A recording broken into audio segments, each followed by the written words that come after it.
मैं सबसे पहले तो लोहड़ी महापर्व और मकर संक्रांति की सभी प्रदेशवासियों और देशवासियों को बहुत बहुत बधाई और शुभकामनाएं देता हूं। ये महापर्व हमारी संस्कृति के साथ, हमारे भाईचारे के साथ जुड़े हुए हैं और इन पर्वों को हम आपस में मिलकर के मनाते हैं। मैं इसकी सभी प्रदेशवासियों को बहुत बहुत बधाई देता हूं, शुभकामनाएं देता हूं। आज प्री बजट को लेकर के हमारा जो यूथ है सुपर 100, जिन्होंने अपने क्षेत्र के अंदर इसके माध्यम से एक ऊंचाइयों को छुआ है, हमारे स्टार्टअप थोड़ी सी हमारे IIT के छात्र हैं, ऐसे सब युवाओं के साथ बैठ कर के हमने प्री बजट कंसल्टेशंस को लेकर के सुझाव लिए हैं। बहुत अच्छे सुझाव उन्होंने दिए हैं और इन सुझावों का लाभ हमारे हरियाणा के युवाओं को मिलेगा, मुझे पूर्ण विश्वास है। क्योंकि जो सोच एक युवा की होती है, वो सोचता है कि मैं किस प्रकार से काम को आगे बढ़ा करके पैरों पर खड़ा हो सकूं। जो यहाँ पर सुझाव दिए गए हैं इस बजट के अंदर, उनको हम सम्मानित करेंगे और सम्मानित करके मुझे पूर्ण विश्वास है कि हरियाणा के युवाओं को इसका बड़ा लाभ मिलेगा।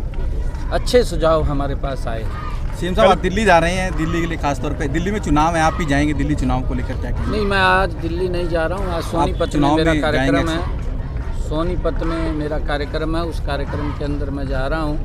और मैं लोहड़ी पर्व की पुनः सभी को बहुत बहुत बधाई और शुभकामनाएं देता हूँ। पंजाब के कार्यकर्ताओं से बातचीत की है कल सर, दिल्ली चुनाव को लेकर क्या कहेंगे? दिल्ली में चुनाव है और दिल्ली में भारतीय जनता पार्टी की सरकार आदरणीय मोदी जी के नेतृत्व में बड़े मैंडेट के साथ आ रही है।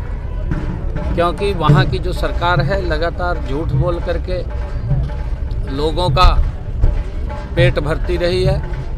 लोग अब समझ चुके हैं, जो व्यक्ति आम आदमी की बात करता था वही व्यक्ति ने आम आदमी का शोषण किया है, और जो व्यक्ति सुविधाएं ना लेने की बात करता था उसने सबसे ज़्यादा सुविधाएं लेने का काम किया है और लोगों को झूठ बोल करके वोट लिया है।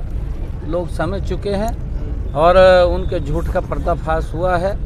क्योंकि दिल्ली के लोग भी जानते हैं कि ये व्यक्ति जो कांग्रेस को गालियाँ दे करके और भ्रष्टाचार की लड़ाई लड़ करके वो सत्ता के ऊपर काबिज हुआ था, सबसे ज़्यादा भ्रष्टाचार की दलदल में अगर कोई डूबा है तो वहाँ की सरकार डूबी है।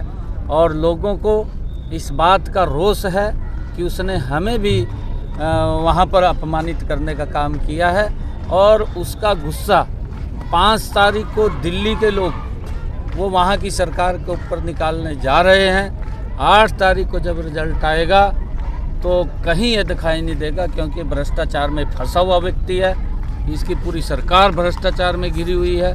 और जब भ्रष्टाचार में घिर जाती है, क्योंकि व्यक्ति विकास की तरफ नहीं, व्यक्ति अगर दूसरी तरफ सोचता है कि भाई मेरा क्या होगा, तो फिर लोग सोचेंगे अब 5 तारीख को कालिया तेरा क्या होगा। साइबर अपराध को लेकर SPDC की बैठक ली थी, बकायदा उनको कहा गया है कि क्राइम ना हो, सख्ती दे दी है। साइबर अपराध को लेकर आपने बैठक ली थी, बकायदा SPDC को निर्देश दिए हैं कि अपराध ना हो हरियाणा प्रदेश में, उसको लेकर? हाँ बिल्कुल, हमने SPs की बैठक ली है, फिर DCs की बैठक ली है और उसके अंदर हमने स्पष्ट ये कहा है एक नशे को लेकर के कि इसके ऊपर सख्ताई से कड़ाई से काम करें ताकि नशे की कमर को तोड़ा जा सके।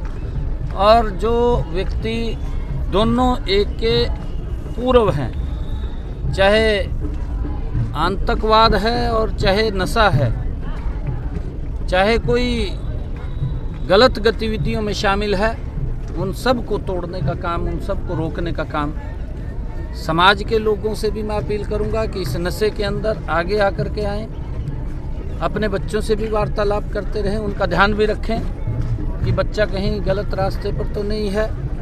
मैं युवाओं से भी अपील करूंगा कि आप गलत रास्ते की बजाय, क्योंकि इससे हमारा शारीरिक रूप से तो नुकसान होता है, हम काम नहीं कर पाते, शरीर कमज़ोर होता है, परंतु विकास की गति भी रुक जाती है। हम स्वस्थ रहें ताकि हम गति से काम कर सकें। सीएम साहब मन की बात में प्रधानमंत्री ने कुरुक्षेत्र के स्वास्थ्य विभाग की प्रशंसा की है। मैं धन्यवाद करूंगा देश के यशस्वी प्रधानमंत्री जी का। हमारे यहाँ के जो डॉक्टर्स थे उन्होंने मलेरिया को लेकर के जिस प्रकार का यहाँ पर लोगों को जागरूक करने का काम किया है और उसकी प्रशंसा आदरणीय प्रधानमंत्री जी ने की है। मैं धन्यवाद करता हूँ और मैं सभी डॉक्टर्स को यहाँ पर उनको बधाई भी देता हूँ जिस प्रकार से उन्होंने नए तरीके से लोगों को जागरूक इस मलेरिया के प्रति किसान आंदोलन पे